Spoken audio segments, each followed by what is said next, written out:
Hello and welcome to my channel. I am Sulfur and Seeds, and I'm going to talk about, let's see, God, topic.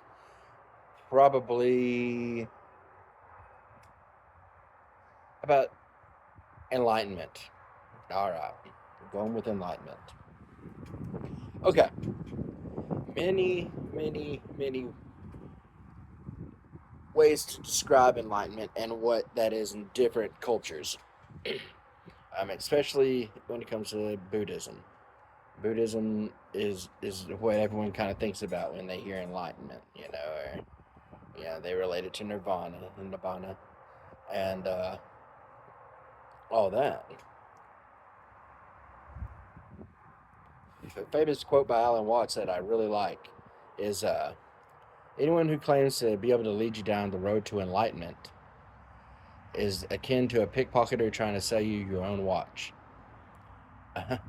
and you know some you know traditions in Buddhism, of course, disagree with this. Uh, because in certain traditions like Theravada, which I was a part of for a while, uh, only arhants, can't pronounce it, uh, monks and nuns, disciples of Buddha in that tradition can become enlightened. Best thing for what's called a lay Buddhist, which what I am, is best they can hope for in that tradition is a better next life. But I'm not here to talk about the next lives. I'm here to talk about enlightenment. And when I say the quote by Alan Watts that it is akin to a pickpocketer selling your own watch, someone who says they can lead you to consciousness, and to enlightenment, it's because it's already there. It is prevalent. It is permeating. It is everything that there is, and that's when you start talking about reality. But enlightenment, to me, is realizing that nothing is out of sort and nothing is out of place. Everything has its place. Just like another quoting Alan again, like an apple tree apples and this planet peoples. And there's no wrong way to make an apple. It just simply is an apple. Small, big. Uh, ripe, unripe. Just makes an apple. But that whole cosmos is within the apple, so is it within people. Because this this oneness, this that everyone's talking about when they get this enlightened state, this sense of connectedness, and it's supposed to be some type of epiphany of some sort, and it can be like an epiphany because it's a realization. To me, uh, when you realize that everything has its place in the universe, nothing is out of sorts.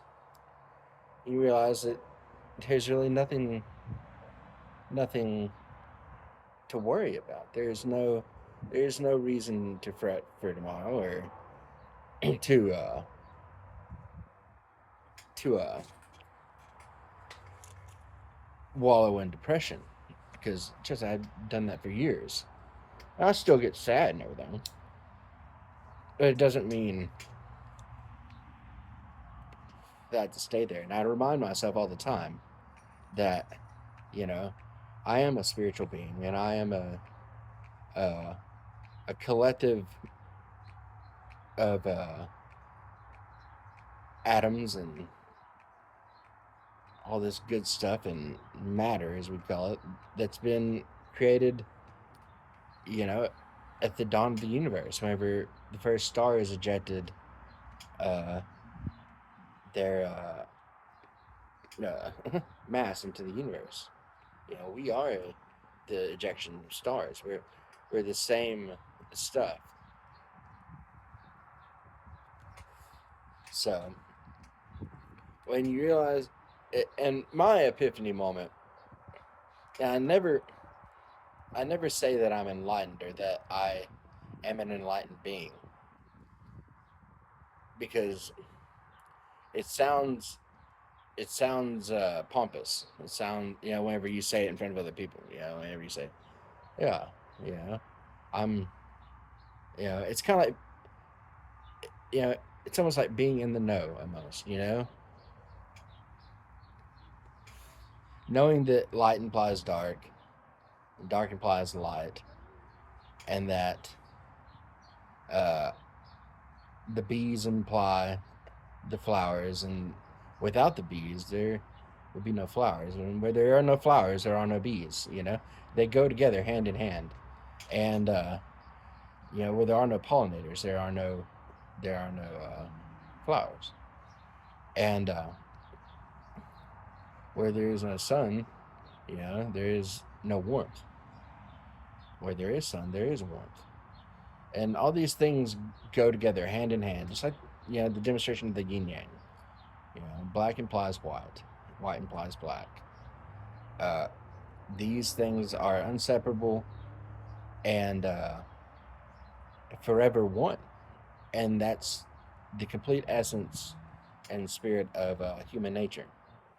We are inseparable from the planet and from the cosmos, and regardless if you believe in an afterlife or not, uh, to wake up to the fact that you are, you are it. You are, to me, what I believe is that we are uh, not only a manifestation of the complete essence of the universe, you know, the even God, you know, could even go that far, that we are the manifestation of the Godhead within human form, and it's everywhere. It's not just like humans. It's the plants. It's the dirt. It's the ground. It's my fucking cigarette. It's everything. It's the minerals. It's the atoms. And when you realize that everything is inseparable and everything goes together, even the bad, it makes life a little bit easier. For me, it makes life a lot easier, because that's what most of us are doing, are searching for a reason and a place to fit in, and a place to feel at ease at, to feel like you have some sort of certainty in the world when such when we live in such uncertain times. you know there's so many negative and bad things that happen to us throughout our course of life. I've lost 7 people that are very close to me. I think it's 7, within like the past, I think, maybe, oh, count them later. A lot. I've lost a lot of people, and I still get sad about it. But I realize that loss, you know, goes hand in hand with my triumphs and with my successes and with my happiness. Uh, it is it is a spectrum. It is and it's polar. It's not something that clashes together, and we don't need it to clash together. It's not like they're chaos and order just, you know. And when you see disorder in such a way as that, you can make order from the disorder. You realize that the disorder is in fact order itself. It is a part of everything. It is the one. It is the wholeness of this cosmos. Uh, Despite how horrible it can be and atrocious. Uh, when you can look at a flower and see the cosmos reflected back within it, uh, and look in the mirror and see it as well within your own face and with your own skin, you can feel more comfortable in your own body. You feel, as they were, enlightened and awakened. You know, uh, you're privy to the knowledge that you are. okay to be here. He there's nothing that needs to be done really. There's nothing. Yeah, we have taxes and all this good stuff, and eventually we will die. But that too is a part of the order of the cosmos.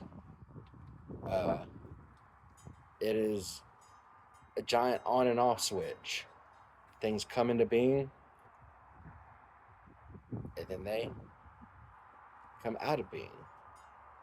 But if they were to come into being, that means they would have to be out of being to be able to come into it in the first place, I believe.